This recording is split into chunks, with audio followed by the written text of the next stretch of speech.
Rated T for Teen. Looks like everyone's gone. What was the name of this place again? Every town is like this now. Everything has gone to crap. Swarm coming! Everybody stay focused! Don't let us down now! We gotta pull together! Barricade ready! Get it together! Here they come! Guys! There's a printer here! Printing complete. I was not put on this earth to die like a dog. Let's show these things whose planet this is!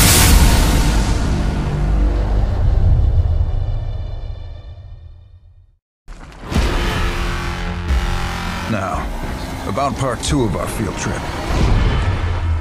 We're gonna need help. Lots.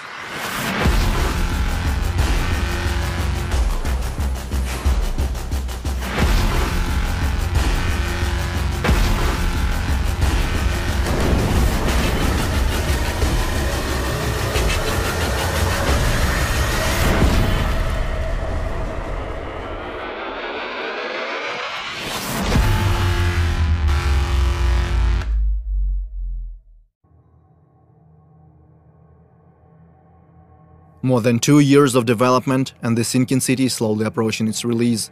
There is still a lot of work lying ahead, but the hardest part is certainly behind us. Now we feel it's finally time to start showing some gameplay to the public.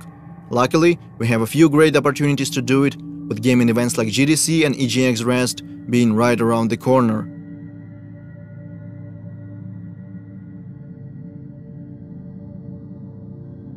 Making a demo is always a challenge, we know that by now. Our goal is to show as much diversity as possible, diversity of our gameplay features and cultural aspects as well. For these purposes, and also to introduce and explain our mechanics, we are creating a completely new quest line.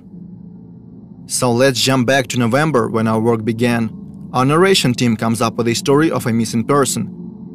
Depends on the kind of job that you're offering. My husband, Harry Evans, has disappeared. It ties together our gameplay features as well as that Lovecraftian lore. At the same time, our concept artists and level modelers start working on the gameplay area. The quest is designed to take the player across different city districts: Rich, Poor, the Harbor Zone and the others. At first, the plan was to put together a small separate map just for GDC, but we quickly realized we didn't want to make something we would never use in the future. So we agreed that the quest should take place in the actual city. The problem is our full map is far from finished. It already has streets and buildings, but is lacking those small details that make a city feel alive. To negate that, we decide to border off the gameplay area and spice it up a little, add points of interest, vehicles, landmarks, and of course our monoliths. So now we have a more or less finished and polished part of the map that we can use in our final product. Things are going smoothly. Obviously, different bugs and glitches keep popping up like crazy. Sometimes the hero wears 2 hats, sometimes a floating object stop being floaty, and don't get me started on strange collisions. But we always manage to fix them in no time. However, there is one big problem that we have struggled to sort out for months: lighting. In our previous demo we used static light maps and baked them into the textures. That was a difficult and resource-draining process, so in our game we eventually decided to switch to dynamic lighting. It works great, yet we still cannot pinpoint the right tone and colors that we want to use in the sinking city. To solve that problem, we reach out to professional photo artists in Kyiv. They help our team find the right color scheme, inspired by the works of Caspar David Friedrich, James McNeill Whistler, Gregory Crutzen, and other prominent masters in their fields. Also, during our numerous playtests, we realized something. Our quest line is intriguing, but very linear. And that's not something you'd expect from the developers that keep hyping up their quote-unquote strong and non-linear storytelling. So our writers put together an alternative ending. I guess you could call it a good ending, available only for the most observant investigators.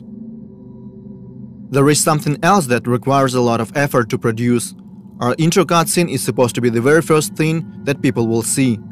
Obviously, we want to make it look impressive and true to our source of inspiration, Lovecraft. Our cinematic artists decide to start the cutscene in the water, slowly emerging to show the city. The sea and its destructive influence are one of the main themes in our game, and these first few seconds felt fitting, they felt right. There is a whole lot of work being done in the meantime. Our animation specialists are working on making those characters and objects move realistically, The localization team is searching for the right actors to voice our characters, the sound designers and the combat unit are busy as well. After several months of work, the demo is ready. All that's left to do is spend countless and countless hours creating and practicing the presentation. We know the importance of the first impressions. They can be make it or break it kind of deal.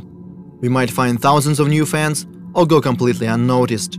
And it's really tempting to fall in the trap of overpromise just to gain short-term attention. But there is nothing worse than being disappointed when the game comes out and feel like being lied to. So we decided to make a demo that is true to the game as possible. And now we want to see what will be the people's reaction.